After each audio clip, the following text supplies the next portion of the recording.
ఆ జిల్లాలో సర్పంచ్ అభ్యర్థుల నుంచి ఫోన్ కాల్స్ రాగానే స్థానిక ఎమ్మెల్యేలు మంత్రులు జంకుతున్నారట.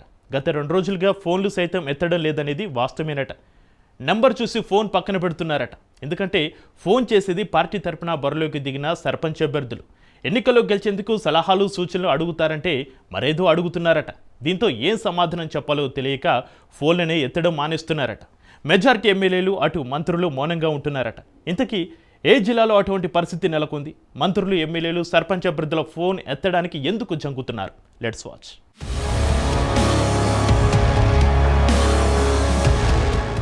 ఖమ్మం జిల్లా రాజకీయ చైతన్యానికి ముందు వరుసలో ఉండే జిల్లా. ఖమ్మం జిల్లాలో 566 గ్రామ పంచాయతీలకు 3 విడతల్లో ఎన్నికలు జరగనున్నాయి.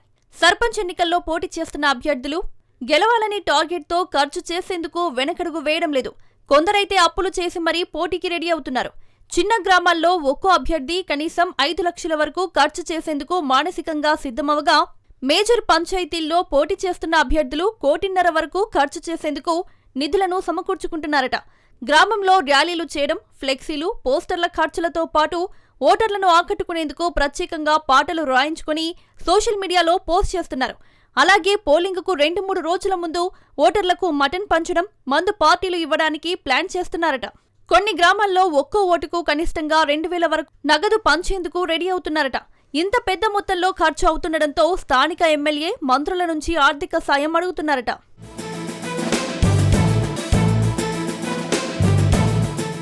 అధికార పార్టీ సపోర్టుతో పోటీ చేస్తున్న అభ్యర్థులు ఎక్కువ మొత్తంలో డబ్బులు ఖర్చు చేసేందుకు రెడీ అవుతున్నారు. అందుకోసం మంత్రులు, ఎమ్మెల్యేల నుంచి ఆర్థిక సాయం ఆశిస్తున్నారు. తమ వద్ద ఉన్న నిధులు సరిపోవని, ఎంతో కొంత సాయం చేయాలని ఒత్తిడి పెంచుతున్నారట. అసెంబ్లీ ఎన్నికల్లో తమకు ఏమివ్వలేదని, ఎప్పుడైనా ఎంతో కొంత ఇవ్వండని పదే పదే ఫోన్ చేస్తున్నారని ఉమ్మడి ఖమ్మం జిల్లాకు చెందిన ఓ ఎమ్మెల్యే తన అనుభవాన్ని వివరించారు. 1-2 గ్రామాలకు నిధులు పంపితే సరిపోదని, నియోజకవర్గంలోని అన్ని గ్రామాల నుంచి డబ్బులు ఇవ్వాలని డిమాండ్లు వస్తున్నాయని, అందుకని ఫోన్ చేసిన వ్యక్తులకు ఏం సమాధానం ఇవ్వడం లేదని ఉమ్మడి ఖమ్మం జిల్లాకు చెందిన ఓ ఎమ్మెల్యే వివరించారు.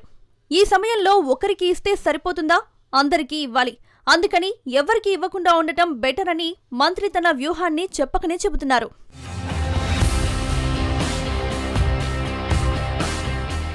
అసెంబ్లీ ఎన్నికల్లో అత్యంత సన్నిహితులు లేకపోతే ఆర్థికంగా బలహీనంగా ఉన్న అభ్యర్థులను గుర్తించి ఆర్థిక సాయం అందించేందుకు కొందరు ఎమ్మెల్యేలు ముందుకు వస్తున్నారు.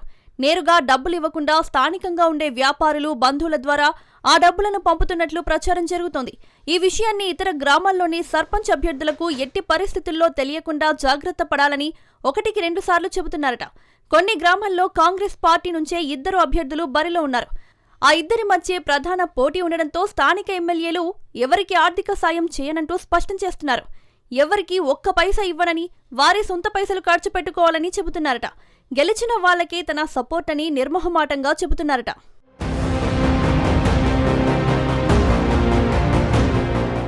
అయితే గులాబీ, కమలం పార్టీకి చెందిన నేతలు తమ నియోజకవర్గాల్లోని సర్పంచ్ అభ్యర్థులకు ఆర్థిక సాయం చేసే పరిస్థితి లేదని నిర్మోహమాటంగా చెబుతున్నారట. రూలింగ్ పార్టీ ఎమ్మెల్యేల వద్ద ఉన్నట్లు తమ వద్ద నిధులు లేవని స్పష్టం చేస్తున్నారట. కొన్ని గ్రామాల్లో కాంగ్రెస్ పార్టీ అభ్యర్థితో పాటు సమానంగా ఖర్చు చేసేందుకు సిద్ధమైన అభ్యర్థులకు ఉచిత సలహాలు ఇస్తున్నారు. అనవసరంగా సొంత డబ్బులను ఖర్చు చేసి నష్టపోవద్దని సూచిస్తున్నారు. అయినా కొన్ని గ్రామాల్లోని సర్పంచ్ అభ్యర్థులు గెలుపు కోసం కాంగ్రెస్ అభ్యర్థులకు ధీటుగా ఖర్చు చేసేందుకు సిద్ధమవుతున్నారు.